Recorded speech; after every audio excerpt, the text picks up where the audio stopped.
అంటే వచ్చే కక్షిదారులకు వ్యయప్రయాసం పంచాయతీ వాళ్ళ కాలం వృధా కాకుండా కోసం త్వరితగతిని పూర్తి చేయాలనే ఆలోచనతో పనిచేస్తున్న జడ్జి గారికి మీరు నేను మనందరం కూడా పూర్తి చేయాలి. అంతేకాకుండా డ్రగ్స్ విషయంలో ఇప్పుడే పోలీస్ డిపార్ట్మెంట్ వారు చెప్పారు.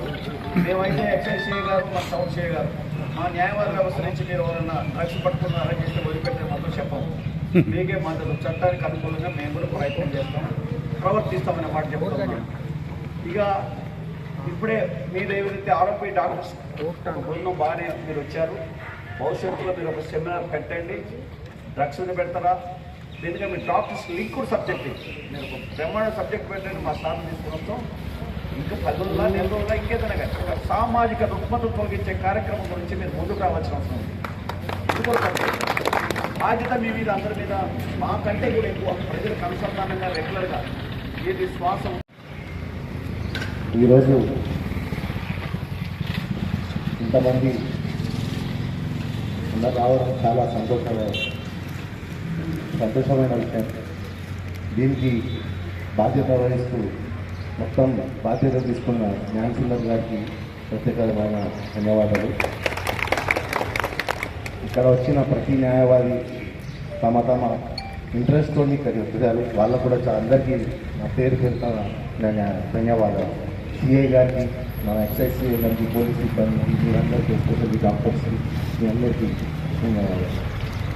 ఈరోజు మనం ఇక్కడ రావడానికి ముఖ్య కారణం ఏంటంటే యువత దేశానికి ఒక అసెట్ లాంటిది. యువత చెడిపోతే ఇప్పుడు మనకు అన్ని ప్రపంచ దేశాలన్నీ మన వైపు మొగ్గు చూపుతున్నాయి. మనందరికీ సూపర్ పవర్ అయితే భారతదేశం ఎందుకు చూస్తుందంటే ఇక్కడ యువత బాగుంది కాదు. యువత ఎక్కువ సంఖ్యలో ఉంది. ఇప్పుడు చైనాలో కానీ, జపాన్లో కానీ, వేరే ఇతర దేశాలలో మనకు అక్కడ మొత్తం వయసు 50 సంవత్సరాలు 60 సంవత్సరాలు ఉన్నామనుకుంటున్నాం. మన దగ్గర యూత్ బాగుంది. ఈ యూత్ బాగుంటే మనకు రేపటి నాడు అన్ని విధాలుగా మనమే అవసరమవుతాం, మనమే విస్తీర్ణాలవుతాం, మనమే అన్ని ప్రతి కంపెనీలో ప్రతి రంగంలో మనం ముందుంటామనే అన్ని ప్రపంచ దేశాలన్నీ భయపడుతున్నాయి. కానీ అదే యువత ఇక్కడ చెడిపోతే వాళ్ళు అనుకున్నదంతా అబద్ధంలాగా అయిపోతుంది. సో ఈ యువతను చూసి ఇలా ఎవరైతే వాళ్ళు డ్రగ్స్ సేవించి వాళ్ళ ఆరోగ్యాలు దెబ్బతీసుకొని వాళ్ళ జీవితాలు ఖరాబ్ చేసుకుంటున్నారో వాళ్ళని చూసి విమర్శించడం కాదు, అది మన బాధ్యత. మనం వాళ్ళని చేరదీసి మనం వాళ్ళకి నచ్చజెప్పి, అరే బాబు ఇది ఇలా అని వాళ్ళకి నచ్చజెప్పాలి. డ్రగ్స్ అనేది విషం. ఆ విషం తీసుకొని మొదట అంటే వాళ్ళ సాంగత్యం ఫస్ట్ ఆఫ్ ఆల్ అలా ఉండకూడదు. వాళ్ళ ఫ్రెండ్స్ ఒక్కసారి తీసుకోండి చేసుకోండి అని చెప్తారు. 1 2 సార్లు 3 సార్లు ఇలాగై దానికి బానిసత్వం అంటారు. దాని బానిసలాగా మారి వాళ్ళ ఇంటిని, వాళ్ళ ఓన్ బాడీని, హెల్త్ని అంతా ఖరాబ్ చేసుకుంటారు. ఇంకా నేను ఒక డైరెక్షన్ ఇవ్వాలనుకుంటున్నాను అందరికీ, మెడికల్ షాప్స్ వాళ్ళకు వేరే డాక్టర్స్కి ఎవరైతే ఉంటారో అంటే డాక్టర్స్ మెడికల్ షాప్ ఎస్పెషల్లీ నా నోటీస్కి వస్తున్నాయి. వితౌట్ ప్రిస్క్రిప్షన్ మీరు వేరే డ్రగ్స్ ఏవి ఇవ్వకూడదు ఎవరికి కూడా. కొన్ని మత్తు పదార్థాలు ఉంటాయి, కొన్ని మత్తెక్కి ఉంటాయి.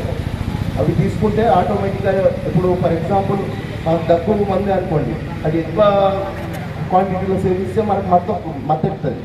మన వేరే యాంటీబయాటిక్స్ కూడా కొన్ని తీసుకుంటే మత్తెక్కుతుంది.